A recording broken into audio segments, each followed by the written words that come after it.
for Panthers fans only is a sports podcast intended for mature audiences and contains profanity as well as extremely spirited conversation. What you see and hear are the sole opinions and depictions of each individual, not at all inclusive of the entire cast or any guests associated with our show. Thanks for tuning in, and always remember to stand on business. Nigga, just have my chocho ready. Shout out to the defense, too. I would have remembered if it had messed my bread off, but it didn't.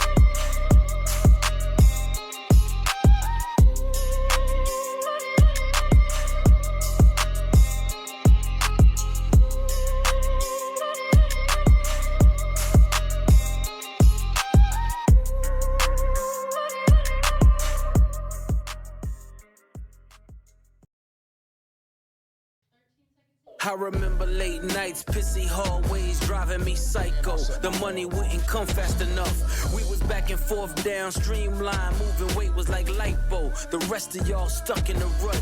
Niggas double cross and talk behind your back. See, that's where the knife go. I guess they wasn't fucking with us. Some niggas get the luck of the draw. For others, life is a dice roll. And waiting on faith ain't for us. When you young, you realize that you can't trust the mouth where the pipe go. They try to cut and love you enough.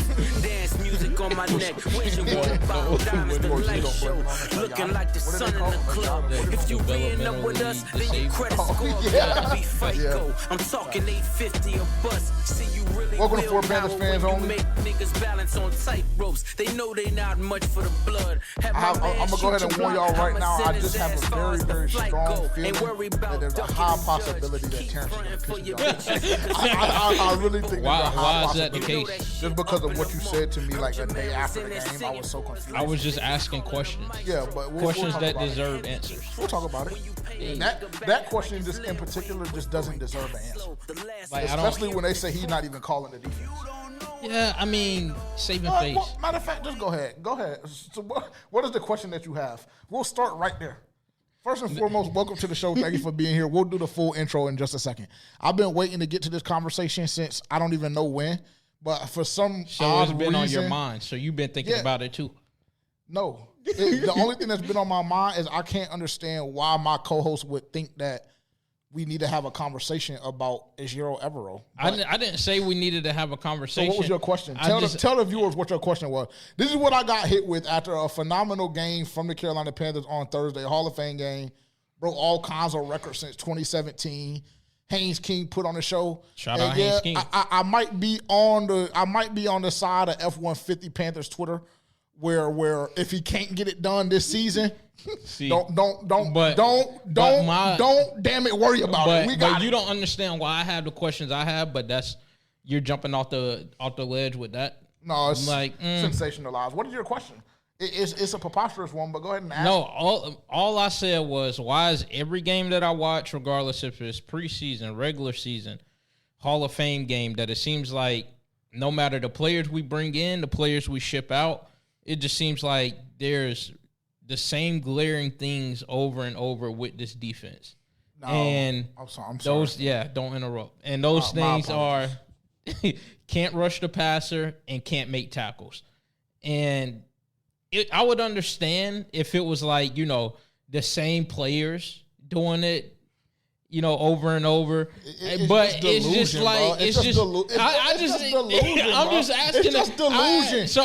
We're talking about niggas that are going to be like working at Fidelity, Publix, Costco in like 2.5 weeks. Was Trevor Wallace on that field? Was Princely on that field? Was Will Lee on that field? Hold on. No. I'm asking, was those players on that field? Was Cam Jackson on that field? Was Lee Hunter Was Cam Jackson missing tackles? I'm sure he did. I don't know, but that doesn't work. Yes. Okay, cool. For me personally, that just simply doesn't cut it. Like I said, I'm sure he doesn't cut it. Was Travis Gibson on the field?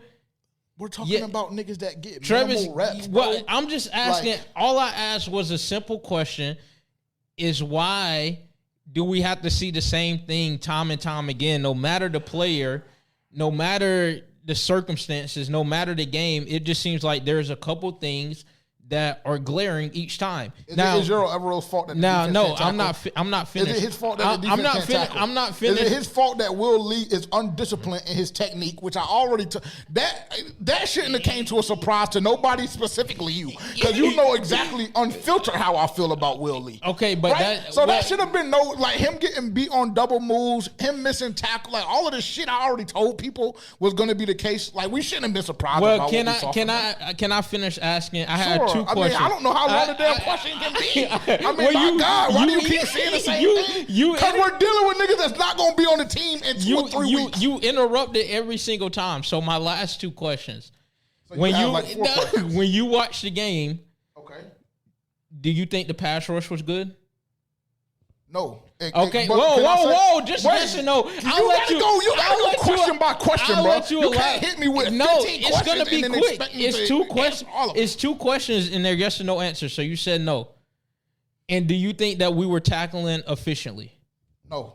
Okay. That's all the questions that I have. Okay, so now can I ask you a question? Yes. What the fuck did that have to do with Ejiro Evero?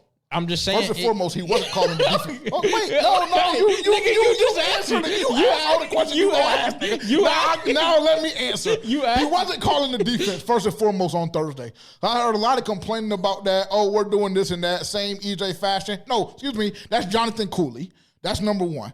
Secondly, when you talk about certain players like Trevin Wallace, right? like Presley. Right? No. They're going to get valuable reps. They're not, because as far as I'm concerned, internally, they don't know what to do with Trevin Wallace.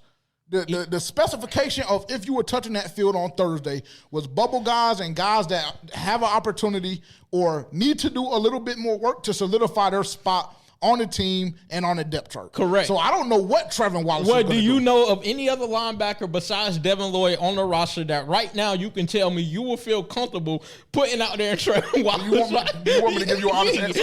Yes. Because if you guys have been watching the show, y'all already know who my answer is going to be, Claude.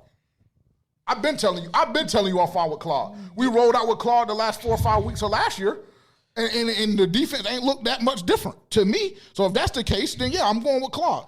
Yes, 1,000%. That's number one. They're not going to do that. Secondly, Princely, Umamayela, and this is my thing. And see, this is why, like, I tell people, like, yeah, I like when younger guys have a chip on their shoulder and do this and that. But then when you go into the media and you say certain things, right? Like, oh, you have the personnel in the building and you have this and that, and guys aren't getting opportunities, right? And then on Tuesday before the game, you act like you're just going to be in a jumpsuit. You're not even playing because you're so confident in your position, right? So when all of those things happen, and then when I pull up the PFF grades and you have a 30.2, then for me personally, it makes you look at makes me look at you a certain way. So you want to talk about EJ and you want to talk about why you got to see all of these glaring, because these niggas ain't good. I didn't even mention EJ's name. No, but you didn't have to. You didn't have to because you mentioned it. Did you mention it to me the other day? What did you say? When we say something off the record, then blah, blah, blah, this, blah, blah. That's what you said? Okay, you're right. And that's what the people in the comments said. I apologize. Was 2 questions, and I asked you 2 questions, and we agreed. Well, the first answer is because it's the Hall of Fame game. Right? So when we see Devin Lloyd and Trey and Mike and JC, I promise you we won't be seeing that same problem. Those only like 4 people. Okay, well, add everybody else. Phillips, Pat Jones, like I DB, said, my concern is that some of those guys, no matter how you feel about them, what we know is that some of those guys are going to be playing in the regular season. They just are.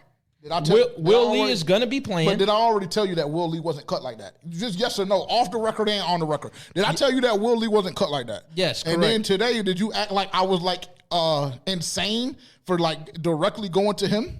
No, I mean, yes. I said that he needs time, he's a rookie. Just like all of the other players that you continue to give leashes to. Like who? Like currently on this roster. Don't tell me about shit from 2, 3, 4 years ago. Tell me about what niggas on this roster right now. My stance has continuously been since March This is not the year for a lot of excuses and bullshit and mediocre play. That's been my stance for since March. That's been my stance. Yes or no? It's just funny that that's all of a sudden being your stance, but that's not the stance that you've had in the past. And like I said, because in the past we were growing and we were trying to get to this exact moment in time. But that's the reason why. But you're going to continue to. But you're going to shit on a rookie. Like, it's not, and it's really not, and honestly, it's really not his fault that he's being thrown into this role this early. Like, and so, unfortunately, we're going to have to see him take his lumps a lot in real time versus guys who may have not had to play this role so early. They're able to take their lumps where we can't really see them. Like, they're going to be here and there. But it's really not his fault that the coaching staff is like, hey, we're going to now try JC in slot. And now we're going to be moving you to the outside where you're going to be playing alongside of Mike Jackson because for whatever reason, Corey Thornton and Shaw Smith can't do it. So it's really not his fault that he's been thrown into this situation. So I'm not blaming him. Yeah, but I'm not blaming him. I'm just saying we have to extend some grace to him because he has grace. He's a young player. Excuse me. I didn't initiate the conversation about Will Lee. I actually wasn't even going to mention him because I felt like when I went on the stream the other night when I did the live reactions, I felt like I was a little too tough on him.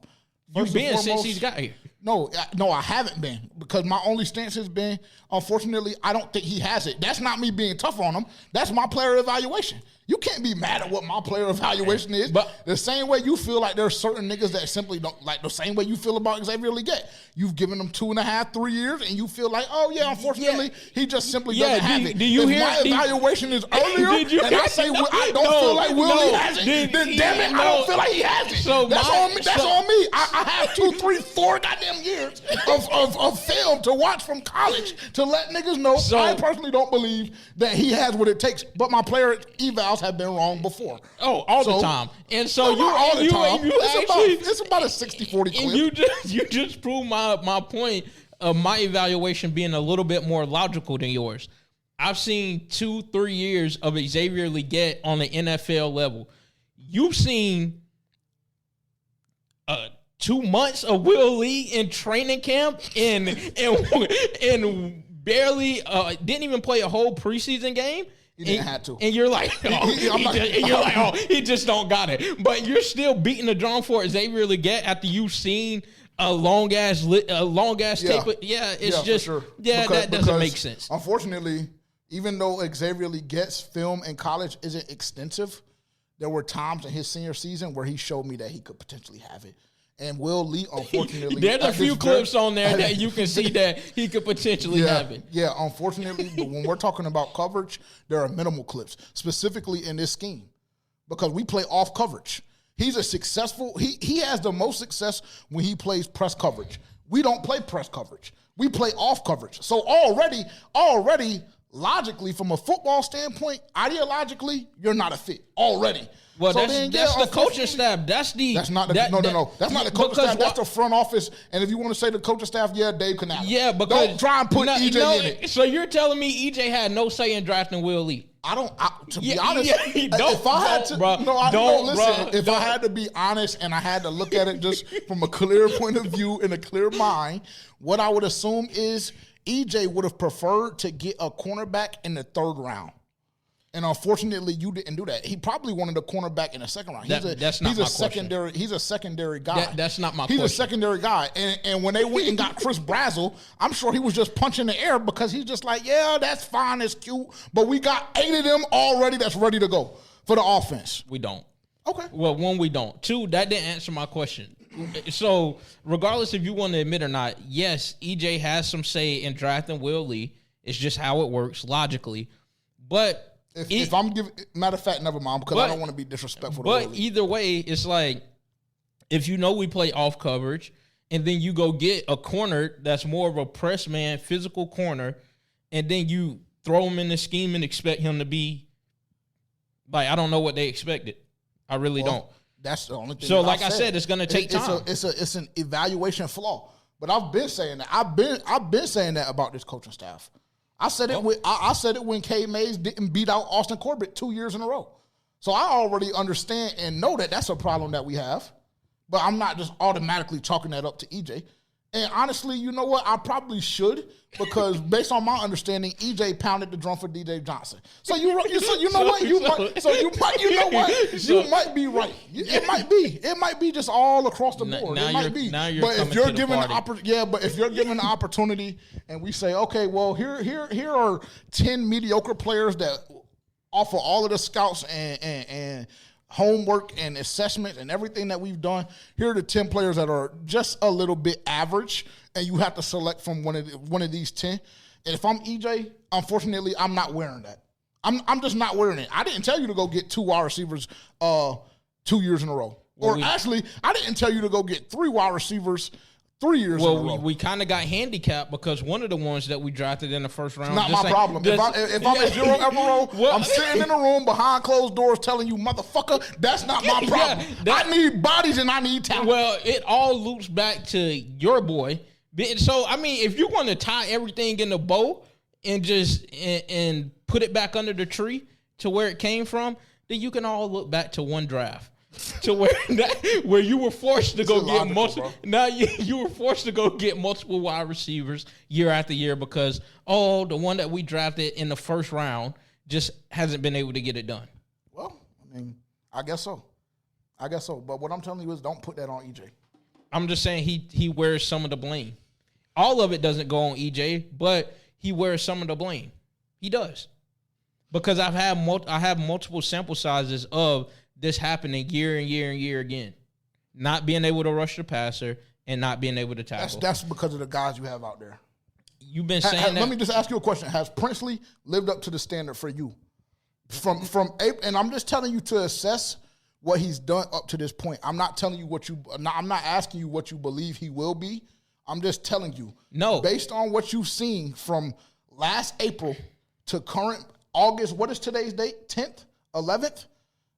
Has he done what you thought he was going to do? And is he the player that you thought he was going to be? No, not up until this point. But the thing is... So how is that on EJ? Because EJ had a hand in drafting him.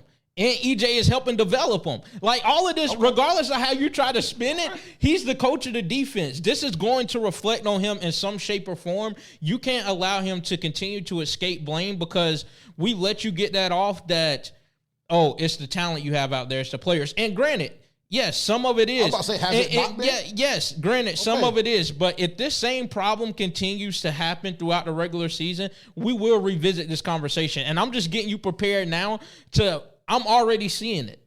I'm not. It was a Hall of Fame game. You just admitted it. It was the Hall of Fame game, and we're playing with third-string players. And I don't mean no harm, but unfortunately, show me what the top 22 to 30 players look like. Don't talk me to death about players 50 through 90 on a goddamn depth chart. You will see a conversation about You will nothing. see Saturday. What's going to happen Saturday? Aren't some of them going to be playing? Yeah, I think all of them are going to be playing. Oh, okay. So what the hell you mean what's going to happen Saturday? I mean, but you're going to see Saturday. Make sure you have my show ready. For the sake of God, I hope I'm proven wrong, because if I'm proven wrong, this is better for all of us as a collective. Yeah, but unfortunately, in your heart of hearts, for some reason, something just tells me on the inside of me that you don't want it to work out just so you can have a scapegoat like a Ishiro Evero, because you've been wanting to go for 3 years. It's not really a scapegoat when you have multiple examples and situations and numbers on paper of him being tied to this. It's not really a scapegoat, because you can go and lay all of this out on paper. You can go get your laminated files together and say, this is what he was responsible for. He did this, this, and this. This is how the defense looked under him. Bring all of those numbers to the boss, and it wouldn't even be a damn conversation. Get them gone. So we'll see. Okay. So what is the absolute for you personally, defensively? And I'm just baffled and befuddled that we're having this conversation after a fucking Hall of Fame game. I just asked the question. But what is the floor for you? What does this defense have to be for you for it to be acceptable? Well, they ranked number 15 last year. Overall, they were like 18, I think. But continue. I think. I had to pay you Cho because they weren't top 15. Oh, well, what were they, 16, 17, something? 16, 17, 18, well, regardless, 19, the damn it floor, it just has to be better than that, because you've gotten better players in the building. So give me a number. Because because it has to be better than that. Just doesn't cut it. Because you can say that, and then we could roll out a top 14 defense, and then that's still not going to be good enough for you. Is what I know about you personally, and you're still going to be calling for a job. So give me a number. What the defense needs to look like overall. What do they need to rank overall for you to be okay with it? At least 11. I'm gonna go 11 or lower. Okay. All right. I mean, you have the talent in the room. Yeah, you do. So you do. There's no excuses this year. And unfortunately, since we've seen so much of this, I damn near don't even know if I can give it to them if we have injuries. Like, it's gonna have to be to what players get injured and to what extent. Because it's just going to be another excuse. It's just going to be another excuse. So let me ask you another question. What are your expectations for the offense? Oh, they were ranked, 27 last year? Dog shit. They were ranked dog shit last year. And they've added weapons too. You got Jonathan Brooks back. You went and got, I guess Chris Brazzell. Yeah, so I guess Chris Brazzell not really any weapons because the weapon that is the weapon that is back has been on the roster for multiple years. He just ain't been able to play. So, I mean, what other weapons have you added outside of that? Because your 2 starting tackles are injured. What are your expectations? So don't tell me that they added. Don't tell me that they've added weapons when that simply has not been true. Okay, so you don't want to give me a number right now. You don't want to give me a number. Well, it's going to be because this is we got to move because we got the timer. Well, is the defense healthy? Is the defense fully healthy besides DB right now? But based on and outside of Nick Scourton, based on what we're going to bring into the regular season, that's a lot. What you just said. I mean, that was your number one pass rusher last year. So let's not. We also have a number one pass rusher from 2 years ago. Okay, cool. We're gonna feel a little bit of the Nick Scourton loss, but what I'm asking you is the defense relatively healthy going into the regular season? Well, I mean, time will tell because we don't know. We still have to get through 3 preseason games. If we just go based on what we know right now. If we go based off of what we know right now, then yes, the answer is yes. Okay, so I feel like my numbers for the defense make sense being that if we're basing it off right now, they will be relatively healthy. Yeah, the offense, they're without their 2 tackles. Please go slow when you do this. Because they're without both of their tackles, but the tackles that they have playing right now, they're gonna have a whole summer under their belt. Oh, that doesn't mean they're gonna be good. Okay. They're gonna have a whole summer. So we're all okay, cool. Well, because we're already establishing excuses that we're gonna give the offense if they don't produce at a higher level than they produce. No, regardless, they should be better than the 27th ranked offense. But I'm not gonna treat them the same as I would treat the defense because the defense just simply has added a plethora of more weapons than the offense did. Yeah, this season. Yes, this season. I would say that they're pretty balanced if we're talking about talent-wise. They're pretty balanced. No. You have, one All-Pro on the roster? I don't even know if J.C. Horn is an All-Pro. So you have, I mean, what are we saying? Let's go. I mean, Jalen Phillips isn't, he's not an All-Pro. Let's go based off it like this. You have 2 top 10 corners on the other side. Mike Jackson is not a top 10 corner. That ain't what you or them folks been telling me. Don't try to backtrack it. I mean, do you think Mike Jackson? Do you think more of the story? You have two top 10 corners on the defensive side of the ball. No, you don't have 2 top 10 corners. You have 2 top 15 corners. I would say that it's probably equivalent. I think that Mike Jackson is equivalent to Jalen Coker, and I think that Tedero McMillan is equivalent to J.C. Horn. And who's equivalent to Derrick Brown? And who's equivalent to Devin Lloyd? Damian Lewis. No. He's not? No. Oh, well, I'm just telling you. Are you drunk? Well, I'm just telling you, he was a top 8 guard. The same people that you said had Mike Jackson ranked top 10, they have him ranked top 8 as well. Well, more of the story, we have more talent on the defense than we do on the offense. Yeah, I just have to assess. So, I have to assess. You don't have to assess. I'm just telling you. For me personally, I have to assess. You don't have to assess. Everybody knows that, and you know that. No, I don't. I don't necessarily know if I know that. At that point, then I'm just not going to have those same standards for the offense as I have for the defense.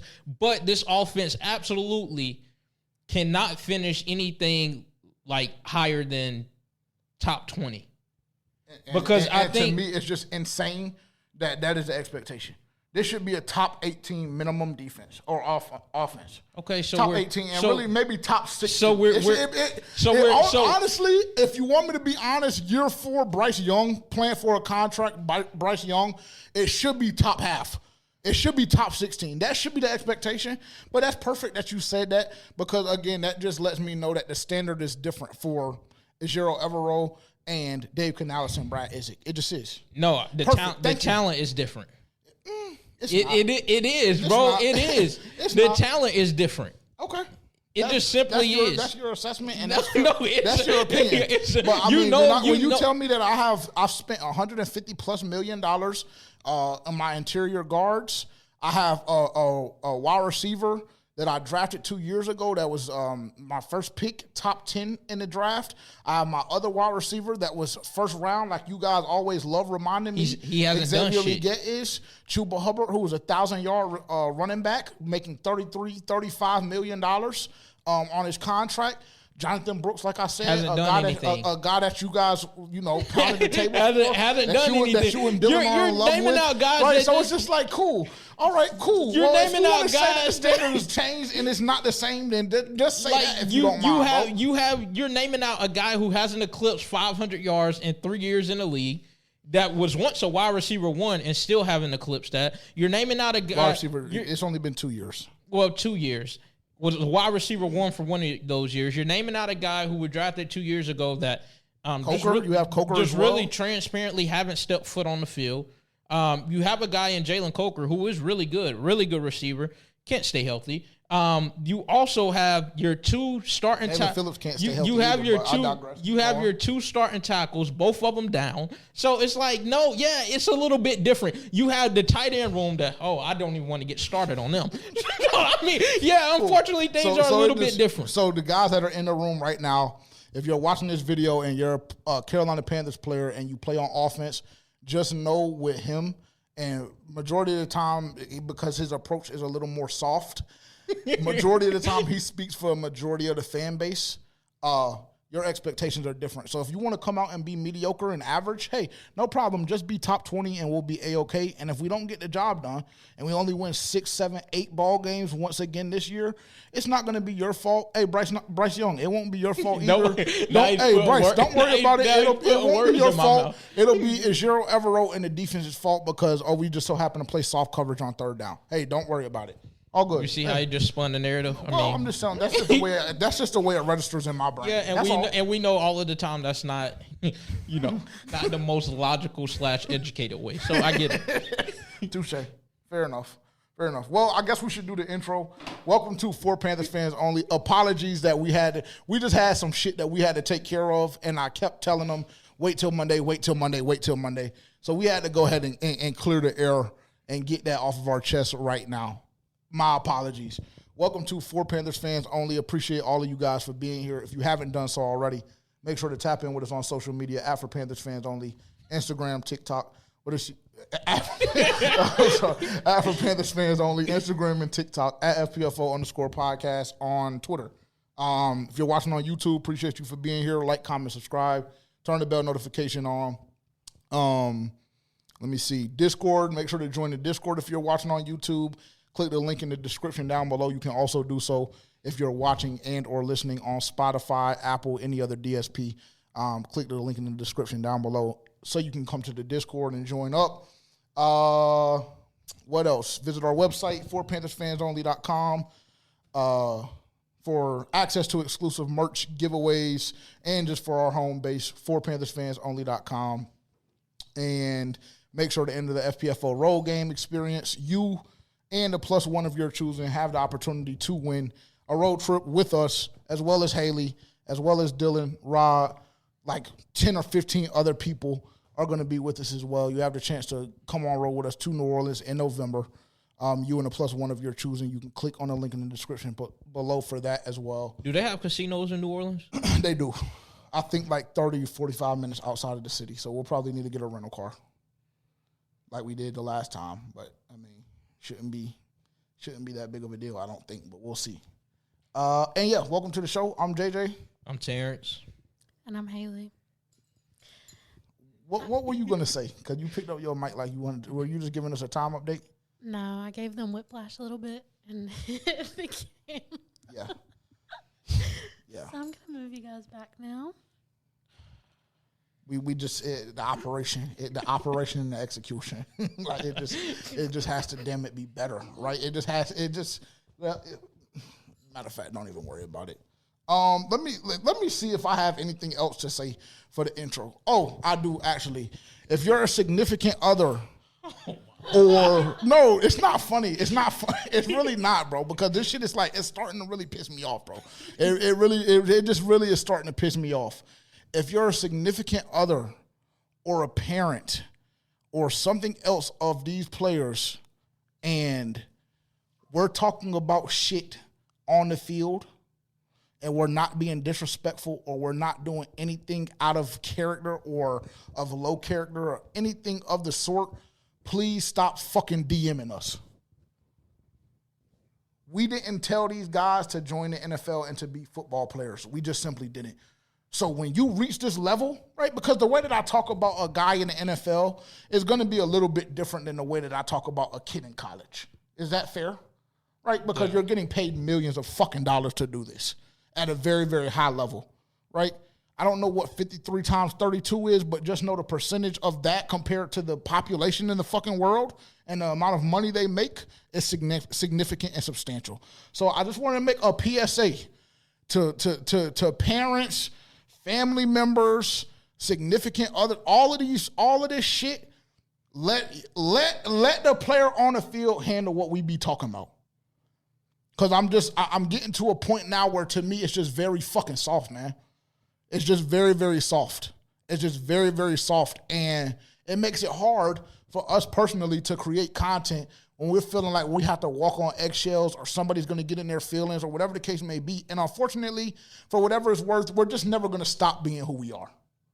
We're never going to stop being who we are, whether that's on Twitter, Instagram, on the actual podcast episodes. We're never going to stop. So it's just going to behoove you guys to stop contacting us because unfortunately it's not going to change and you're going to be upset and mad and we're going to be unbothered and continue to do what we've built our community and built our name off of doing.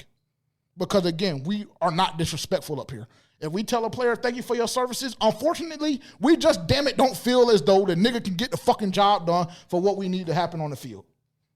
There's nothing disrespectful or anything about that. When you have 2 holding penalties in a row, in a game in which the coaching staff has already said these are going to be guys that are playing that are on the bubble. Unfortunately, yes, thank you for your services. We don't think you have what it takes. You can't afford to have 2 holding penalties in a row and get beat like a drum on any rep at any point. You can't afford it. If you're a running back, you can't afford to fumble the fucking ball on your 3rd or 4th carry in the NFL. You just can't. So if you can't handle that or you can't deal with that, and you're a parent, you're a family member, whatever the case may be, this is not the show for you. Go watch Panthers on Tap.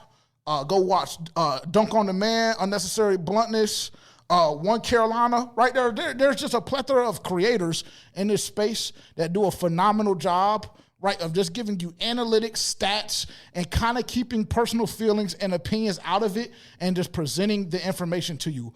Unfortunately, that is not what we do here. It's just not, and it's never going to be. And I'm not going to go on any longer of a rant. I just wanted to say that because I've heard rumors of multiple creators receiving messages, and we received one as well. And just the audacity to think that you can DM us and say, oh, delete this, do that, this and that, right? It's just delusional because we've never been that. Ever. So I just wanted to say that and take the time to do that. And again, it's not disrespectful. I could see if we were coming up here being disrespectful and it was something OD, but it's not. And the only thing I'll say on the matter is that when we are analyzing the players and like critiquing their play, it's always going to be compared to other NFL players. Like Correct. Obviously we know that we're not in y'all's position. Y'all are playing at the highest level of the game and we respect that. We know that we aren't able to get on the field and do that, but our job as a podcast is to create content, is to analyze the players, and like we said at the beginning of the video, it's the opinions of each and every person on this pod. So we're not trying to be disrespectful. We're not comparing you to an average Joe. We're simply comparing you to other NFL players. And correct. That play at your level. Exactly. And sometimes, like, those critiques are going to be harsh or going to come off that way, but it's really not meant to be that way. And if you go look at other podcasts, like big name podcasts, like a lot of them do the same thing. You can go watch First Take, Stephen A. Smith. Some of the stuff he says about players, like, I mean, so it's not like this is like some anomaly or like this is one off. Like, this is what happens when you make it to this level. 1,000%. And again, just to reemphasize the point, for Panthers fans only is never going to change. We've had multiple conversations over the years about how we want to approach this, how we want to change a couple of things, and I just feel like we've gotten it to a perfect point in which we're going to be abundantly clear what our stance is and what our opinion is without walking or going over the line. So when we receive certain messages and we receive certain things, for me it's just very, very frustrating because I know me personally, I won't speak on behalf of anybody else, but for me personally, it is very, very, very, very difficult at times to come on this podcast and not just jump out the window and just start talking crazy. It just is. And I think that we've done a good job with that. So that's all I'm going to say on the matter. But just know, like when y'all do that kind of stuff, it goes in the ear, in one ear, out the other, and it makes things a lot worse. Because now I can go ahead and tell you that when we get off tonight, and I have a free night and I watch that all 22, there are going to be a couple of players that are highlighted significantly and extremely critiqued extremely more difficult, I'll say, than other players, just because now, like, I just view you a different way than I did before. So I'm just letting everybody know that right now. Let me see. Okay, cool. Well, again, welcome to the show. There were a couple of things that we needed to address and acknowledge, but I'm glad that we were able to get that cleared up. How you feeling today, brother? I feel great. Work was okay. I mean, just a normal day. It's a normal Monday, Tuesday when you guys see it. So starting off the week. So, I mean, nothing crazy.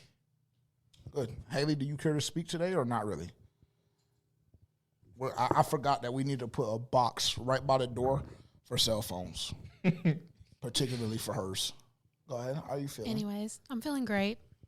Not much to speak on, just working. Right, cool. Had a wedding this weekend. Nobody cares. You have a wedding every weekend. You do have a wedding every weekend. I'm not gonna lie. I can't help that I have friends who care enough to invite me to their wedding. Shout out to you. Do you feel special when you receive wedding invitations? I'm sorry. I'm sorry that some people don't have that luxury. Sounded like it. I went to the pool and got drunk. That's more of a me thing. I mean, I would see that as more of a problem than going to a wedding every weekend. But, hey, we each have our own vices. You do you. Exactly. That's what I enjoy more. Mute up. Let me see. What else? Oh, Tuesday evening, tonight, when you guys see this, if you're watching on a premiere or you just so happen to catch the episode on a playback or whatever the case may be, tonight, 8 p.m. Eastern time, we're going to be going live with Alex Zetlow and Gabe McDonald. I'm waiting on confirmation from Alex. We had the date in place, but there seems to be some changes going on at Charlotte Observer, so I don't know what his schedule is going to look like and kind of what's going on in that regard. So right now, that is what's going on. Tuesday evening, 8 p.m. Eastern time, we will be going live with Alex and Gabe. For me personally, and I don't know how you feel about it, I'm getting out of the way and letting them cook because what we want to talk about, we're going to talk about today. And again, we always record on Mondays. So when you see this, there's going to be obviously additional news. They would have already had a practice, things like that. So we're just going to go through like that. But tonight at 8 p.m. Eastern time on YouTube and Twitter, join us live with Gabe McDonald and Alex Zetlow. Super excited for that opportunity. 33-30, Carolina Panthers received their first win of the year. First thing we had to deal with after a win was Terrence coming on here hating on the defense, hating on Shiro Everall. I got to go look at something. Beyond me insane, but I digress. Haynes King. Yeah, we're going to have a conversation about that because I think that I see what this coaching staff is trying to do, And unfortunately for the coaching staff, it's not going to work out. 21 of 34, 180 yards, 2 touchdowns. He also ran for a touchdown. Miles Davis had 4 carries for 53 yards. Haynes had 3 for 39. A.J. Dillon and Trevor Etienne, 3 for 18 and 4 for 12. We're going to have a conversation about that room as well because I think, again, this coaching staff is trying to do something and trying to force something down our throats, pause. And unfortunately, it's just not that. It's just not that. Leading receiver for the team, 4 catches, 44 yards, Jimmy Horn. Mechie had 3 for 38. Jaseen Reed had 2 for 30 in the tutty. Defensively, Zakee Whitley, he went crazy. He had 8 tackles, and I think he had like 6 or 7 in one quarter at some point or another. So shout out to him. And Caleb Evans, we got work to do still. Ryan Fitzgerald, 2 for 2 on field goals. So that's great to see as well. Won't go through the Cardinals just because I don't necessarily feel like doing it because we're not here for the Cardinals, unfortunately. So that being said, again, shout out to the Carolina Panthers for their first win on the season. Winning just feels so good. It feels so much better. And I will go on record and say, for me personally, this is probably the best Hall of Fame game that I personally have experienced. Not going to lie. A lot of points. Then the Carolina Panthers only didn't score on their first 2 drives. And then we had the fumble from Tyus, which we were kind of driving in that regard too. He actually had a good run before the fumble, for whatever it's worth. But then, like I said, that drive stalled out because of the turnover. So overall, for me, just kind of like an overarching view on the game and just what I saw, because I know a lot of you guys joined me on Thursday night on the live stream while the game was going on. But I'll, come on here and just, after having some time to digest it, looking at a couple more plays again, I will say that Brad Idzik, to me, we might have found us one, but I guess we'll have that conversation here soon. Loved what I saw from Haynes King. I will go on record and say I do not believe that Haynes King is injured. I don't believe that for 1 second. I don't know what the reasoning for them telling us he's hurt is. But the fact that you're telling me that this guy got hurt allegedly on the last play of the game and he's out indefinitely with a hamstring injury, we have absolutely no timetable. Something to me personally, something about the situation just feels a little fishy and it smells a little fishy. Why is that the case, though? Well, because I think that this coaching staff, I think that he surprised his coaching staff. That's number one. And it has nothing to do at all with him potentially challenging for the starting role, right? Because I see a lot of people on Twitter doing a lot of stuff. It's nasty. It's pathetic. It's embarrassing. And I know I came on here joking and saying that if Bryce don't get – but unfortunately, that's not what time it is. It's just simply not. But I think there could be a plethora of reasons. I think that they went out and spent money on Kenny Pickett this offseason to be their backup quarterback, and he had 2 drives in which he didn't move the football and he didn't look the best. And then Haynes King came out and did what he did. And I know that it's the Hall of Fame game. I know that he's not playing against talent that – a backup quarterback could potentially be playing against should their starting quarterback go down. But I think that Haynes King shocked a lot of people on Thursday night. I really do. And now I believe that the Carolina Panthers are in a situation in which they spent money on Kenny Pickett. They've never really carried 3 quarterbacks on the roster. Obviously, they always have 1, maybe even 2 on the practice squad. They've never carried 3 quarterbacks on the roster since Canales has been here. And I think they've put themselves in a unfortunate and uncomfortable situation, because if you're just asking us, the fans, and you can tell me if you agree with this or not, but it's clear as day to me that Haynes King should be the backup quarterback after just 1 game of play. Yeah, I mean, I agree with that. I just don't hear what you're saying. I guess I just don't understand why them saying he's hurt. But I think that what they're going to try and do is I think they're going to try and put him on a shelf. I think that this is the play, and I could be totally off on this. This is just my opinion. I think they're going to try and put him on a shelf. Probably won't let him touch the field again. Maybe he'll play 1 more game. Maybe. That'll probably be the last game of the preseason. They'll put him on a shelf. He won't play. They'll say it's because of the hamstring injury that he's, quote-unquote, suffered at the end of the game, and they're going to try and cut him because they already paid Kenny Pickett. And they don't want to take that hit, which the hit is minimal. I will have to look at the contract, but I know that we didn't give him anything crazy. But it's all optics. The same thing with Austin Corbett and Cade Mays, when we always bring that conversation up. But I think that they're going to try shelf him.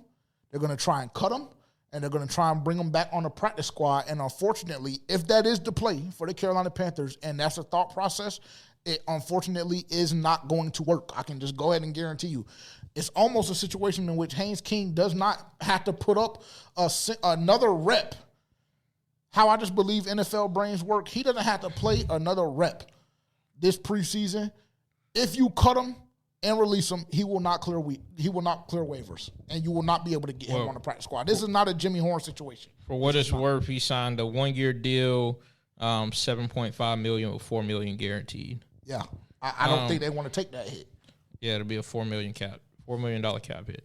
But I mean, yes, I agree. I think he shocked a lot of people, and I do think that he should be quarterback too, based on his performance and based on the glaring difference that we've seen between him and Kenny Pickett. Because, I mean, they relatively had the same guys on the field, were playing against the same guys, and the drives just look completely different. The offense looked completely different. But I don't see a way that, like, at first I was understanding, like, oh, okay, this seems like I was understanding more of the fan side of the situation of them trying to hide him or whatever. But I think that it's pretty clear to them and other teams that he is better than what people initially thought coming out of Georgia Tech, because he went undrafted. So I don't think that there's a way that Carolina thinks or other teams would allow him to clear waivers. But I think that the Panthers will find a way for him to be on the team. Now, what I will say is that based on his performance, that is going to take a roster spot away from another guy, because I don't. And that's the question, because for me, the reason why I'm skeptical about you considering keeping 3 quarterbacks is that wide receiver room is very deep. And I think that is going to be – I don't necessarily know who, so to speak, but I think that would be the room where it was already going to be challenging coming in with that many wide receivers. But now, because I'm pretty sure that the Carolina Panthers got him undrafted and were probably expecting him not to play as good as he did and would have been okay with cutting him. But based on what he did, obviously, we know that would be malpractice. So I think that will cut into that wide receiver room, and one of those guys might, unfortunately, probably going to lose their job. But, I mean, I just don't think along the lines of they're trying to stash him in any way at this point anymore, because also Adam Schefter went on Pat McAfee and said that he's 100% going to make the roster. Now, I don't know what kind of inside information Schefter has. He is an insider. So maybe he has that information. Maybe he's just speculating. And he also said that he wouldn't be surprised if they used him in a Taysom Hill type role. Regardless of whether that's true or not, I think either way he will make the roster. Okay. Well, I mean, I hope you're right. Because like I told you, I think I told you the day after the game or something of the sort, or maybe I just put it in the group chat. But right now, just based on, again, of course, it's only the Hall of Fame game and it's only been one game. So he could have just played out of his mind, and then there's a world in which he came back Saturday and didn't look the best. But just based off of what we saw, the last reps he took and the last reps that Kenny Pickett took, based on those two things, I feel a lot more comfortable should Bryce Young go down, God forbid, but should it happen, I feel a lot more comfortable with Haynes King leading the charge in that regard. Yeah, so, for sure. I mean, I don't know. I guess time will tell. But off of that, with the injury to Haynes King, the Carolina Panthers went out and signed Kyle Trask. This is a conversation that we kind of already knew was coming up, just based on the fact that they brought him in last week for a workout, and we kind of had the understanding in that moment that this was going to happen. Didn't think that it was going to take an injury to Haynes King for it to happen, but I think that fans kind of already knew that this one was coming. Do you have any response or reaction to that at all? To what, us getting Kyle Trask? Yeah. I mean, it makes more sense now than it was, but I don't know if originally, I know they had said that they worked him out or something like that, but it seems like they were okay with moving on from him until this happened. Fair enough. But I mean, it makes sense. Fair enough. Let me see. We got PFF grades from Dylan, correct? Yes. Yeah. Okay. Let's do top 5, bottom 5. Jatavion Sanders was the highest graded player offensively. Let me see. I don't know how he sent it this time. This is the rep breakdown. Okay, here we go.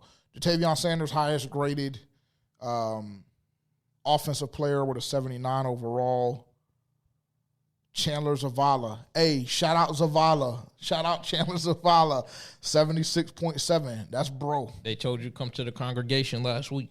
Yeah, they did. But I'm still unmoved, transparently. Like, yeah, that's fine. You're third, fourth year guy playing up against rookies and bubble guys. I'm personally unmoved. But shout out to him because he did well. Haynes King with a 75.1. AJ Dillon with a 75. And Nick Samak with a 74.2. Shout out, bro. They had him playing guard the other day based on what we saw per reports.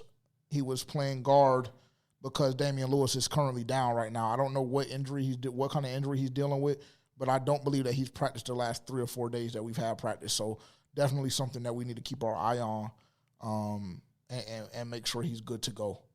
Rock Taylor. Oh, wait, I'm sorry. Isaiah Glass, 37.7. Rock Taylor, 43.5. David Moore, 44.5. Hate to see that. Elijah Cooks with a 47.5. That's offensively. And then Anthony Tyus. Oh, my apologies. Anthony Tyus was a 47.8. Yeah, hey. But matter of fact, never mind.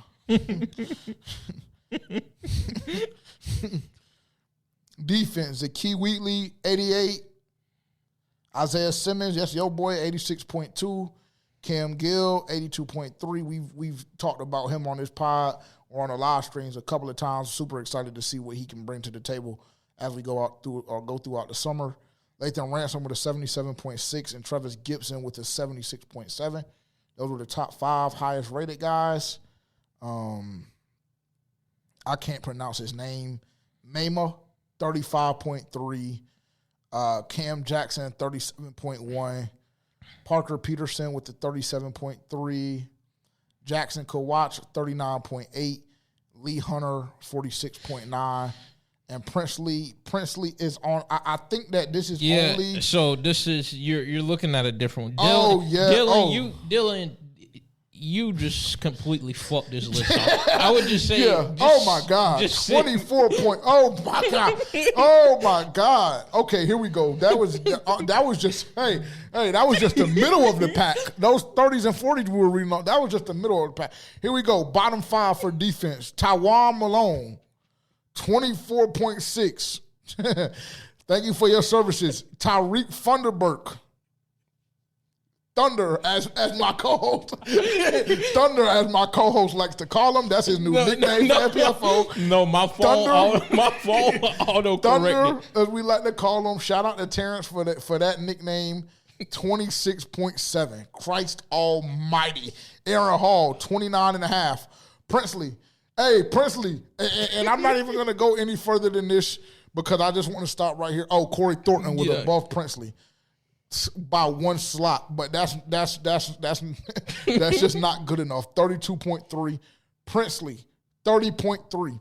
And so then when I tell people to go slow and when I say like his voice doesn't really hold any weight, that's a prime example why. Because that to me is just it's ridiculous to see, but I don't want to overreact. How do you feel about Princely being that low? And how do you feel about just overall the game, specifically on the defensive side of the ball? Because it doesn't seem to me, it doesn't seem like we have much depth.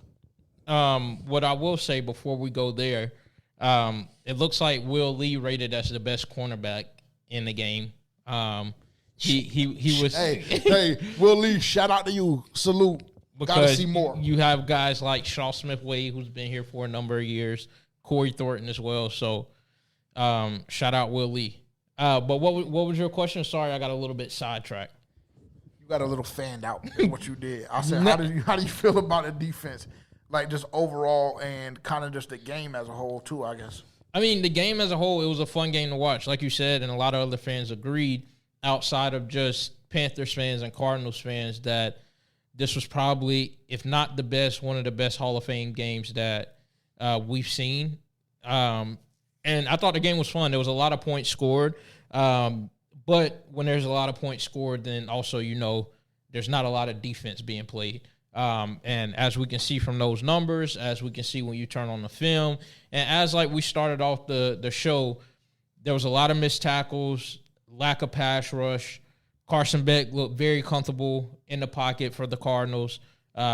He looked, I'm not going to lie, for whatever it's worth, he looked good. He did look good. He looked good. And I don't know if that's a us problem or if he just came out prepared, but he looked good. Well, I think two things can be true. One, he's an older quarterback, so he's like Tyler Shuck in a sense. Like he's played a lot of college ball, so he's a little bit more experienced.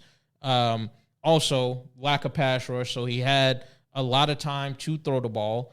And then also I just think the guys that we have on defense, the lack of pass rush, the missed tackles, guys getting beat on the outside. There was just a lot of things that the defense, it just looked a little shaky.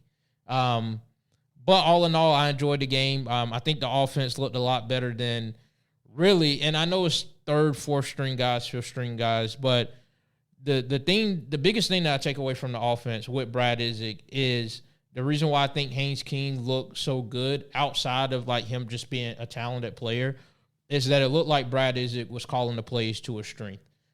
You have a guy back there who runs a 4-4. You have a guy who was in a heavy option offense at Georgia Tech. If you're familiar with Georgia Tech's offense, they run the ball a lot with their quarterback. Like they utilize their quarterback a lot. It's a heavy option offense. So Brad Isaac really just had Haynes King rolling out on a little bootleg.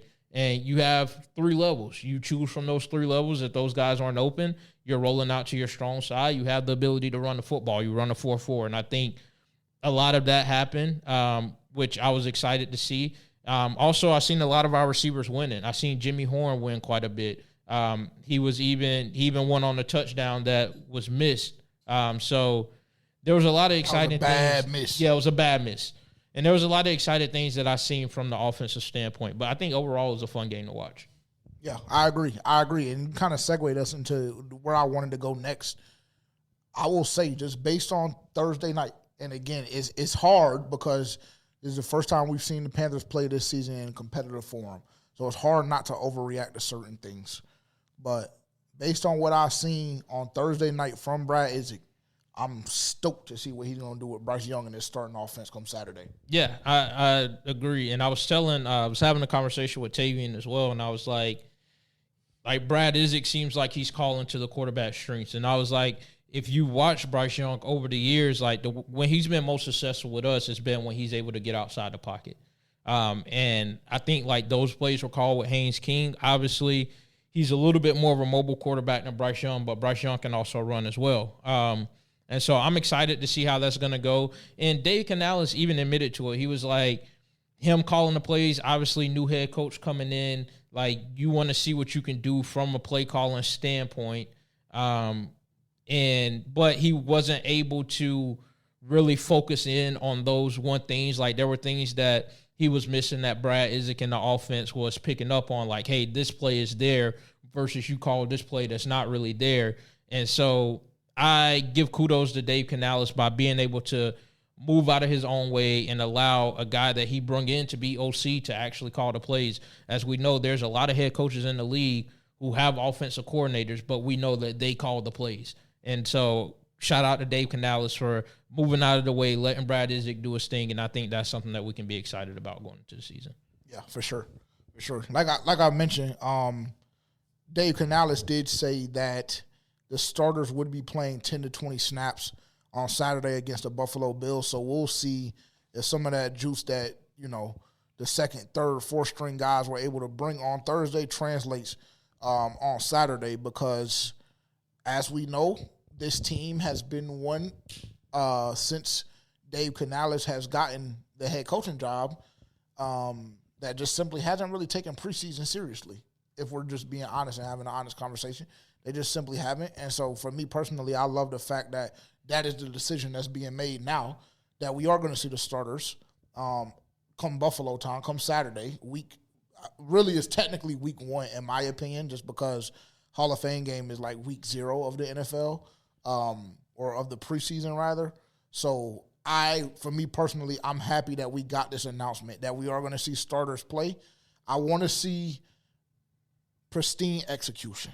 That's the only thing that I ask, pristine execution, even if that result, because I know we had a conversation earlier, even if that results in a punt at some point or another, I would just like to see that we are making strides to proper execution. So when the regular season when it's time to go, it's time to go. Like, and when I say that, it could result in a punt. Like, I just can't bear the thought of seeing another drive like we saw against Houston, or another drive or 2 drives, however many drives it was. I just remember that it was abysmal. And then I had to hear my head coach say, oh, they didn't earn more playing time or more reps. That really just drove me up a wall. It did a number on me for 2 or 3 days, just transparently it did. So, yeah, I mean, I think that, yeah, like you said, even if it doesn't end in a touchdown or multiple touchdowns, however, I think that you'll be able to tell early on, like, kind of where this offense is at, kind of what rhythm they have, what kind of continuity that they have. You'll be able to see it, even if it results in a punt or a field goal. Like, there's going to be things that we'll be able to pick up on from it, but I'm excited to see them get to play, say, 10 to 20 plays or something like that. So I'm excited to see that. And I think it's good that they're starting off early with that, because him saying that they simply didn't earn the right for another series last year, like, you simply haven't earned the right for you to just be sitting out multiple preseason games and not getting in valuable reps, because transparently, you're not a team that has arrived yet.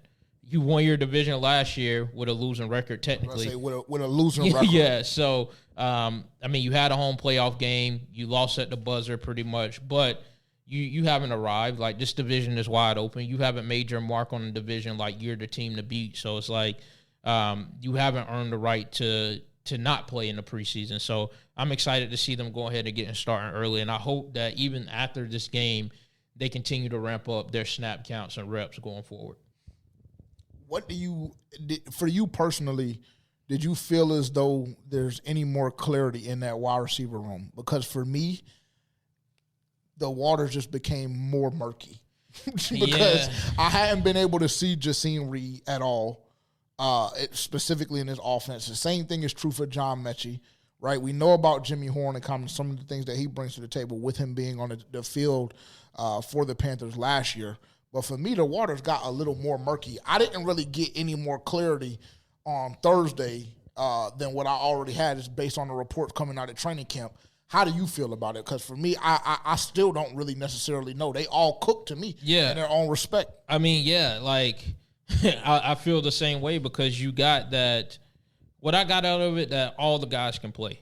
Like, there's not anyone in that wide receiver room that I could see on the field where I'm just like, oh, this guy just clearly isn't going to make the team. This guy's a bum or anything like that, because you had Jaseen Reed, who scored a touchdown. You had Jimmy Horn, who was making plays. You had John Mechie, who was making plays. Casey Washington made some plays. So it's like all of those guys are guys who we would consider to have been on the bubble, so to speak. And unfortunately, there might still be one of those guys that don't make it, but I just think last game made that decision probably a little bit more harder for the coaching staff. So I don't think this is going to be something that we're going to be able to figure out until maybe last week of the preseason, if they continue to play the way they played on Thursday night. It is. I don't think there was any particular separation created. Now, I do think that if I had to base it off of anything, if there was a guy that was on the bubble who I don't think is on the bubble anymore, and I think is a lock to make the team, I would say Jimmy Horn. Really? Yeah. Okay. Because I would say, like, without that touchdown being missed, like, his stats look a lot better than what They look like 5'4", about 62, 63, and a touchdown. Yeah. Which, you're right. And he made a very good contested catch towards the end of the game as well. So it's like, those are things that are going to win you a spot in a crowded wide receiver room. Like, and then if he has the ability, he returned the ball as well. Now, his return game didn't look as sexy, but I think, like, one of the ones he kind of slipped. But you can see the speed is there. You can see the twitch is there. And for me, you can see that it's a guy that, you know, he's able to take the top off of the defense. He provides you that kind of versatility that you need in the wide receiver room. he's smaller of stature, but you can see that he can still go out there and make plays with his hands. So I think that Jimmy Horn, if anything, is more of a lock for me than one might have thought he was coming into this game. Understood. So David Moore moves down, I would assume. David Moore moves down. Jimmy Horn moves up. Jasim Reed, I think that he kind of went horizontal just because I know he had a touchdown. I know he had the 2 catches, but he had to drop. Yeah, he had to on drop the first too. target. He had to drop wide open in the flat. Yeah. And because you had the touchdown and because you had the other catch across the middle on the last drive or the second to last drive, you keep your whatever it name was, alive. You keep your name alive. Yeah. Absolutely. So we'll give him that credit. Tremaine? Did I see a lot of? I don't think I really seen, remember. and maybe that I just don't think that they cut Bryson Tremaine. But No, I'm just saying, like, I didn't see. Yeah, I mean, did he even play? Yeah, did he even play? I mean, Hey, chat, let us know in the comments. Did Bryson Tremaine play? I don't see no stats from Bryson Tremaine. Maybe he was down. Yeah, maybe he was down. Yeah, I don't know. I will say a guy that it looked promising the first drive was JT Sanders. Like, yes, he had a few catches that went to him the first drive. Coming off the injury, too. Yeah, because coming he was off the injury last week. So I was excited to see that, honestly. They didn't really amount to much because the offense just pretty much stalled out. But it was excited to see him get some action, make some plays here and there. So, I mean, he has the opportunity to win over the starting job. Like, that tight end room is wide open. So, yeah, 1,000%. Like, if he continues to produce, then I think it's wide open for everybody. Yeah, I think it's wide open for James Mitchell, Mitchell Evans, Felipe Frank. I think it's wide open. Yeah, and I think that they're going to go with Tommy Tremble just because he fits the system. You know, they love him for whatever reason, with all due respect. They love him. He's tight end 1. He has been tight end 1 for some time in Carolina now. But outside of that, I think it's wide open. And even with me saying that about Tommy Tremble, like you just mentioned, Jatavion Sanders has the opportunity to become tight end 1, even though they do a lot of, it's a lot different. They do totally different things. It gives you the opportunity for, 13 personnel and things like that. But he does have the opportunity to take over that tight end 1 role. And then after that, after tight end 1 and 2, shit becomes very, very murky, especially with Mitchell Evans not getting any reps right now with the injury. Yeah. So, I mean, that is a very interesting room to keep an eye on, too. I think people are sleeping on it because of what the wide receiver room presents, and the position as a whole is just more sexy. But, I'm keeping my eye on that as well. Another competition that had a glaring difference to me on Thursday, A.J. Dillon versus Trevor Etienne. I'm going to go ahead and go on record and say this. Should Trevor Etienne make this roster over A.J. Dillon? I'm going to have further questions about this coaching staff's ability to evaluate talent and to make talent fit into what they're trying to do. Because based on Thursday, and I know that we're talking about a 7-year veteran versus a second-year guy, I understand that. But based on what I seen Thursday, A.J. Dillon had a lot more pep in his step and a lot more pop in what he offered. And I was just envisioning an offense that contained Chuba Hubbard, Jonathan Brooks, and A.J. Dillon. Yeah. Because he offers something totally, totally different than your top 2 backs. Yeah, they all totally bring a different dynamic to the game. And if you play football, then you, like, a guy as big as A.J. Dillon, that's hard to tackle every damn play. 260, yeah. It gave me Mike Tolbert vibes. Yeah, you're going to get tired of hitting that guy. He's going to wear your defense down. And then that just opens a lot more. That just opens everything up more for Chuba, who's a downhill back, for Jonathan Brooks, who is a versatile back who can catch the ball out of the backfield. Like, it's going to open the offense up a lot more. And he, like you said, he did have a lot more juice and a lot more pop than what we seen from Trevor Etienne. And can I say this too, not to interrupt you, but kind of to interrupt you? I don't want to hear the excuse about Trevor Etienne and what he brings in special teams either. Because that to me is over. That should have been dead. That should have been dead at FanFest last year. Because you remember at FanFest last year, he was bubbling. He couldn't get a hold on it. Then we saw again in the preseason, and then it cost us. Really, if I wanted to be nasty, right? If I wanted to be nasty and create a narrative, I would say he cost us the game. against the Rams. I would, but I don't want to do that to him because I feel as though it's unfair. But one could make the argument that he did more or less cost us the game. He played a part into it for sure. 1,000%. Yeah. A significant part. We lost by one possession, and the possession that we lost by was the one that we lost the fucking football on the punt return.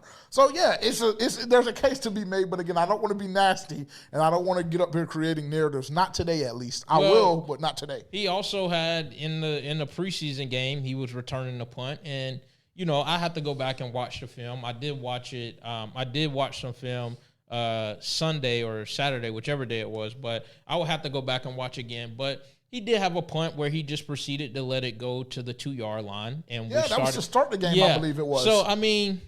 and now he's jumpy. So that being said, that just furthered my point. I don't want to hear anything about special teams value at all. I really don't, because now for me personally, as a fan, since you don't have a definitive returner on your team, the only thing that I need at this point is a guy that can go back there and catch the damn ball and just fair catch. Just fair catch or let it go into the end zone. And on kick return, shit is so easy now that they can't, we can't get running starts. We can't do nothing like that. So it's so easy now. All we need you to do is get to the 25 or 30 and offensively we'll operate. That's what I'm looking for in my returner now, because you've shown me on this roster there's nobody capable of being a game changer at the returner position. So since that's clear, the special teams value, quote unquote, that some of these guys are going to bring, that you perceive they're going to bring in the return game, it really should not contribute to your assessment of a player, because none of them have the ability to be game breakers. Or game changers. They just simply don't. So that's how I'm looking at it right now. Just give me a guy back there that can catch the ball, return it a little bit if he needs to, like a DJ Dallas, right? Because DJ Dallas was back there returning shit, and it looked sloppy, it looked nasty, it looked disgusting. But damn it, he was catching the football, and we were able to operate our offense. That's all I'm looking for at this point. So all of that being said, A.J. Dillon should, the next depth chart we see, A.J. Dillon, I personally fully expect to see him above Trevor Etienne. This is the start of my get Trevor Etienne off my team campaign. Gotta go. And it's not like he's terrible, right? It's not like, he just doesn't have what it takes. There's just somebody that's better. There's somebody that's better, and unfortunately, I don't think that we keep 4 running backs, especially if we do something freaky like keep 3 quarterbacks. Because that was another room that I was going to mention earlier when we were having a conversation about Haynes King, and the idea of potentially keeping 3 quarterbacks is, do you value keeping Kenny Pickett and Haynes King on a roster more than you do keeping both A.J. Dillon and Trevor Etienne? Or, you can simply break it down as, do you value Haynes King more than Trevor Etienne? Like, that's another way to look at it. And unfortunately, with all due respect, damn it, right now, I just value Haynes King a lot more. I do. Like I said to start off with, based on the game that he played, he's not only going to challenge the QB room, he's going to challenge a lot of other rooms on the offensive side of the ball too, because with a guy like that, we just simply need to find a way to keep you on the roster. Yes. We just simply do. And if that comes to the extent of cutting a guy like Trevor Etienne, of cutting a guy like Jasim Reed, of cutting a guy like Casey Washington, with all due respect to those guys, then I think that Haynes King is just going to be valued more than those guys as it seems. I agree. I totally agree. Any rookies jump off the film to you? Or would you like me to go first? You go first. I'm doing something right now. You're building your juice ticket? Yeah. Not prepared. I get it. I will be prepared by the time the segment comes up. Fair enough. I'm trying to think. Lee Hunter, he yeah, we got work to do. Lee. We do. Oh my God, the way, I don't even know who that was that caught him on that peel-back block. Good God, did you see that? Yeah, I don't think you didn't catch that. Oh, yeah. But not terrible. I won't say he did terrible. Zakee Wheatley, he looked really good to me. Yes. He looked really good to me the other day. Will Lee, for whatever it's worth, though I'm not the biggest Will Lee fan, I will give him some credit.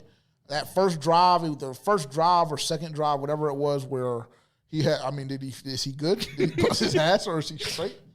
I don't know what he. I don't know what he got going. I don't know what he got going.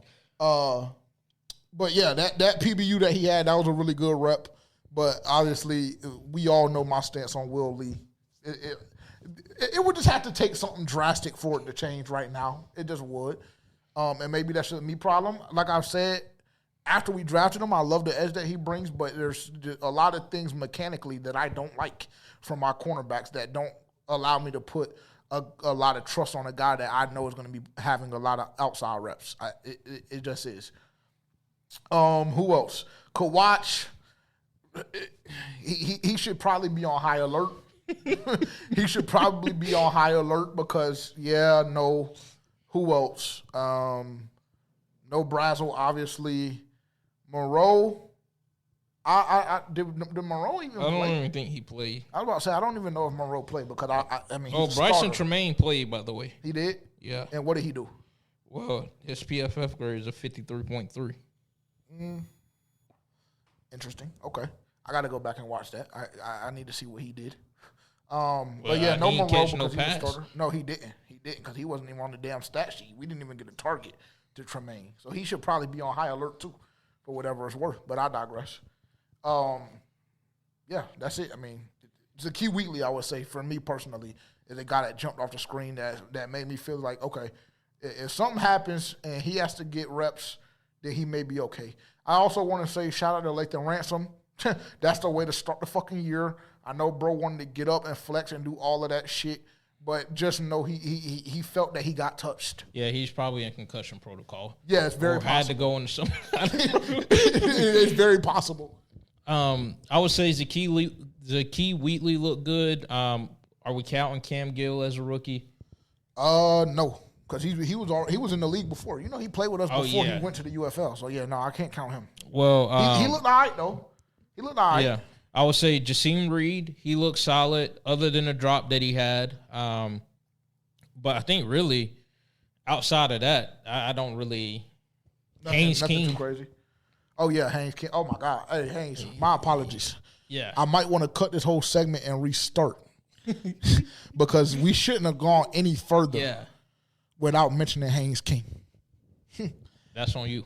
Non-dom, be on high alert. If you can't get it done and you go to that negotiation table and talking some shit we don't necessarily like, I know it's a lot of Panthers fans and a lot of people You got to stop, bro. that drive specific vehicles in this fan base that are going to be pushing the narrative. I'm just giving him a warning. I'm not saying that's what I want. I'm just telling him to be mindful. And I'm telling you too. He's going to be A-okay. Okay. He's going to be A-okay. If Brad is in his bag the way he was on Thursday night all throughout the year, he's going to be in MVP conversations. I'm willing to go ahead and say that right now. If Brad Isaac, if anything that we saw on Thursday is an indication for what we saw or what we're going to see in the regular season, there's a high possibility that come week 9 and or 10, we're having truthful conversations about Bryce Young being in the MVP conversation. I'm going on record and saying that right now. 1,000%. But I don't know. I don't know. Is that me just being too emotional? I think it's fair to say. I don't know. I got to see. I mean, they have said he's looked different in training camp. They said he has a different swagger about him. They said he's being more vocal. But, I mean, all of those things come when you're battling for a contract, when you know that, your life is on the line. Yeah, your spot is not necessarily secure, like in this league at this point in time with this team in particular. So a lot of those come with it, but I'm happy to see him take the next step. I really hope that Brad Isaac is the guy that can get Bryce Young on track because, I mean, the thing about it is, like, it's not anything, like, crazy or, like, drastic that needs to change. There just needs to be more consistency. Agreed. There needs to be more consistency and starting the game off by not putting your team in a hole, turning the ball over early. And I feel like those aren't, like, crazy things to ask for. And I feel like those are things that should be easily correctable, I feel like. So it would be different if we're just like, oh, his mechanics are off. Oh, he just simply has no accuracy. He just doesn't do good at retaining information at the quarterback position. He doesn't know the playbook. Like, there can be a multitude of things that could be wrong that we could be dealing with. But I feel like a lot of the things are consistency, not starting down 10 points, spotting the other team 10, 17 points, and then we'll be fine. Like making the easy throws, because he hit like the deep ball throws. He's best in the league according to PFF, but it's like the easy throws that is just really pitch and catch is some of the things that he's been struggling with. So I just say that to say the things that are wrong with Bryce are correctable, and I hope that Brad Isaac is the guy that's able to do that. And based on what we've seen in the preseason, I believe Brad Isaac is going to call the offense more to the strength of Bryce Young, which we should see a more improved Bryce Young going into the season. Great assessment. Excuse me. I just sent you my juice ticket. I need you to read it off. I think. Actually, yeah, I know. Why couldn't you? Because I had to play the music, and it's screen recorded. How did the levels sound? Go faster. Of what? The music? Yeah, we're good. It's like kind of background. Speak. I think that we're good. Yeah, I think you're good. Yeah, I think so. I got to scroll back up. I just don't understand. I got to scroll back up. I sent it to you. Yeah, I know, but it was blocking your It was blocking what it was. The number. Yeah. It's a plus 420 something. Plus 428. So plus 428. You have Cleveland Browns money line against the Bears. My fault. Before you start, I apologize. The segment, first and foremost, this is our juice segment. Plus 400 or better on odds. This is not financial advice. I seen the nigga that made me uncomfortable in the chat the other night. The niggas was talking about how I lost him a whole bunch of money and all kind of shit.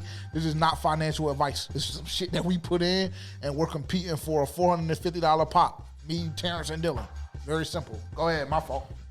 Plus 428. Cleveland Browns money line against the Bears. Good shit. Denver Broncos money line against the Falcons. Under 37.5 points, the Chargers versus the Texans. Yes. Plus 428. Yeah, that's some good shit there. Dylan's ticket. He has the Chicago Bears money line directly fading you. He has the New York Jets money line against the Tampa Bay Buccaneers. And he has the Houston Texans money line against the Los Angeles Chargers. His is a plus 463.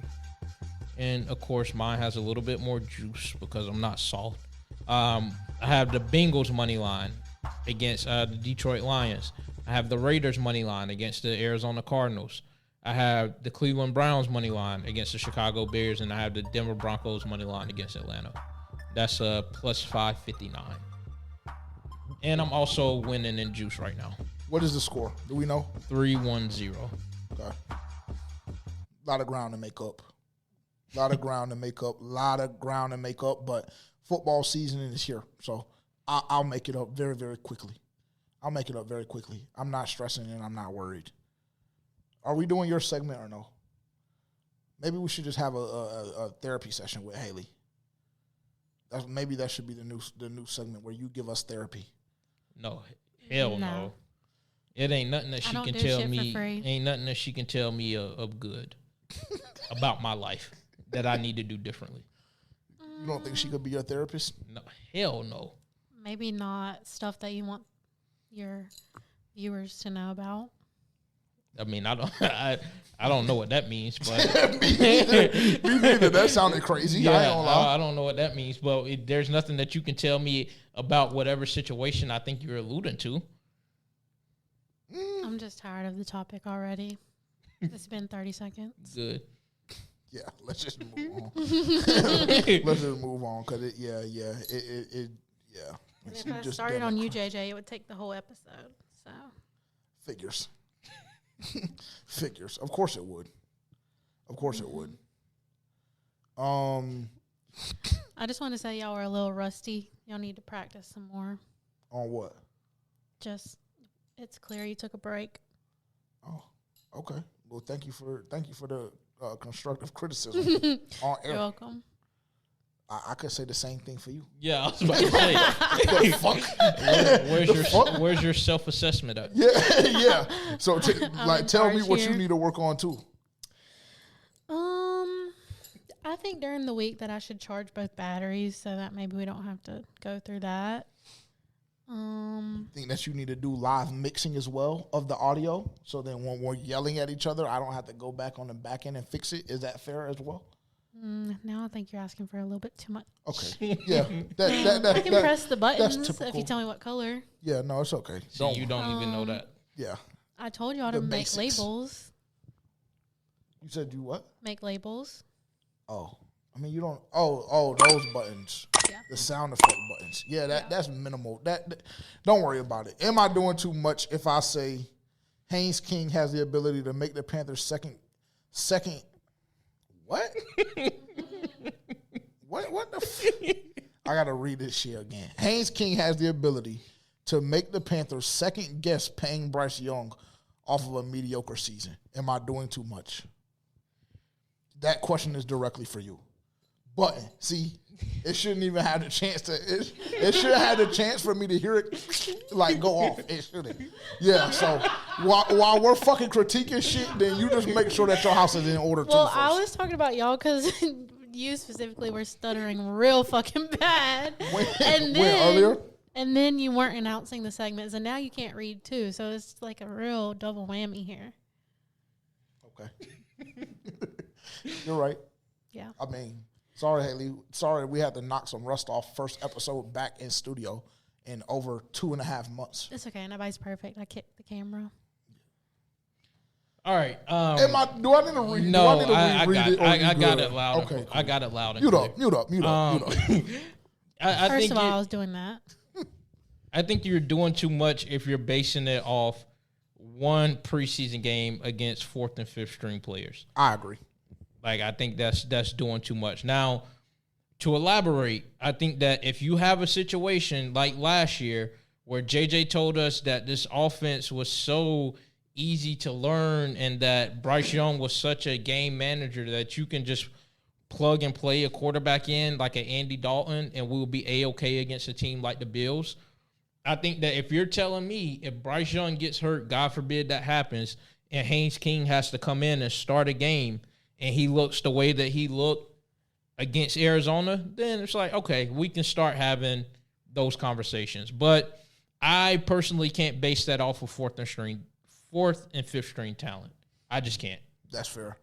Am I doing too much if I say Brad Isaac hasn't gotten in his bag yet, and I feel as though this offense is going to be top 10? Your expectation for this offense is just, before you even answer, your expectation for this offense, I'm telling you directly, is just putrid. Well, because this should no question. Year 4, Bryce Young. Year 2, T-Mac. Year 3, Coker. Year 3, Xavier Legette. Year 3, Jonathan Brooks, even though, it's year 1. Well, we can say that about one of those other players, too. It damn near feels like year 1. For for who? It just feels like year 1. That's that hating shit that I've been trying to tell you. Get that hate out your heart. I don't understand how you said my expectations is that crazy when top 20. When I said bare minimum 20, and then you were like bare minimum 18. Okay, so damn, 2 slots up, and my expectations is crazy. When you went 2 slots up. Well, like because then I even went up even more. Because to me, it's literally unimaginable for this offense to not be top half. Honestly. I mean, yeah, I think that they have the potential to be top half, but I also just wouldn't be surprised if they weren't. I really wouldn't. Okay. And that's just truly how I feel about offense. But I also think if the defense is good as advertised, if the defense is top 8, and this is just in general, if the defense is top 8, as good as advertised, and the offense is at 18, 16, or 20, you should be a damn good football team. A relatively decent football team. You should win your division, and then you're getting a playoff game at home, and then you should essentially win a playoff game. Well, that's my expectation anyway. Well, I'm just saying. My expectation in this season is for people to win a playoff game. Because if we don't win a playoff game, and I'll just say, I won't even jump out the window. If we don't win the division or if we don't make the playoffs, there are going to be a lot of uncomfortable conversations that are hosted on this podcast. I'm just letting everybody know right now. But for me, Starting with who?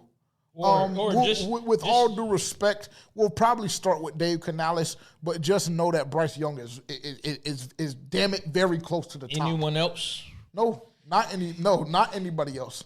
Figures. Not anybody else. If you're suggesting who I think you're suggesting. Yeah, figures. Well, I mean, because if that group is top whatever it was, like last year, top 18, top 19, whatever the case may be, if that group is that again and they're forcing turnovers in big spots like they did against the Rams, like they did against the Green Bay Packers, and they're keeping you in every single ball game like they did the first 2 weeks of the season against Arizona and against Jacksonville. If that is happening again this year and you have the inability to win those type ball games this season, yeah, I'm starting with Dave Canales and then I'm going to Bryce Young and I'm going to assess everything else on that side of the ball first, and then maybe we'll get the we will get the Zero Evero. Maybe, he will depending on what the group looks like. No, he will be in those conversations, and we will be talking about if that's the case, we're talking about cleaning house. Like, it's going to be more than just Bryce Young and Dave Canales. Well, that's where the conversation is going to start. Well, I'll tell you. It doesn't really necessarily have to be a clean the house scenario or situation. Well, that quarterback class in 2027 looks damn good. It looks damn good. Well, like I said, we'll be starting with all coaches, seeing what we can assess from that standpoint, and we'll talk about quarterback as well. But there won't be any one coach that's going to escape blame. Okay. I just know that you're ready to put some shit on Zero Evero, and we don't even know what anything is going to look like. You're ready to put some shit on Dave Canales and Bryce. You just said it. No, I'm not ready. I'm telling you, I'm not ready to do that. I'm just telling you what it's going to be if it gets to that point. That's the only thing. I feel like that's fair. What do we do on time? Or do you need to do more math?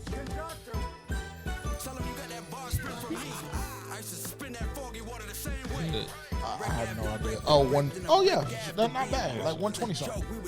No, that's not bad at all. Yeah, 129. Wow.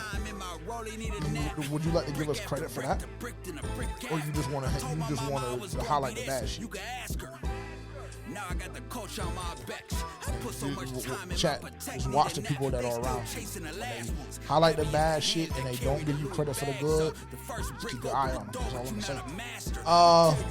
Make sure to tap in with us on social media at For Panthers Fans Only, Instagram and TikTok at FPFO_podcast, on Twitter. If you're watching on YouTube, again, thank you so much for being here, especially if you watch on the premiere. Shout out all the chat. We will be back again Tuesday evening. We will be back with a live stream with Gabe McDonald, Alex Zetlow. Super excited for that opportunity. I think that we're going to do something on Friday as well. I know I'll be live. I'll talk to you and we'll get together on that and see what you got going on. But Friday we'll do a game preview, something of the sort, live stream, kind of review practice for the week, go from there. And then Saturday I will be going live as well for the preseason game against the Buffalo Bills. So a very, very busy week for Panthers Fans Only. So make sure that you like, comment, subscribe, and turn the bell notification on. Appreciate everybody for tuning in. Terrence, do you have anything to say as we head out? Thank you guys for tuning in. We'll be back later this week. And yeah, looking forward to interacting with you guys in the chat. So For sure. Happy to be in the new studio. Our first official full episode in the new studio. So that's good. It would have been a lot better if people around, did what they needed to do throughout the week, but I digress. If we're giving coaching points, or are we not doing that? I really don't care what you have to say. Okay.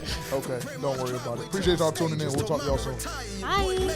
Got a fish scale fragrance. Flip phone Jenkins, so it's potential. So I front what he came to get, I'm their favorite. Triple platinum Pyrex. Spin and make a 9 stretch and jump to 13. I fought better like a side bet. Nigel's on time, sweats. Prezi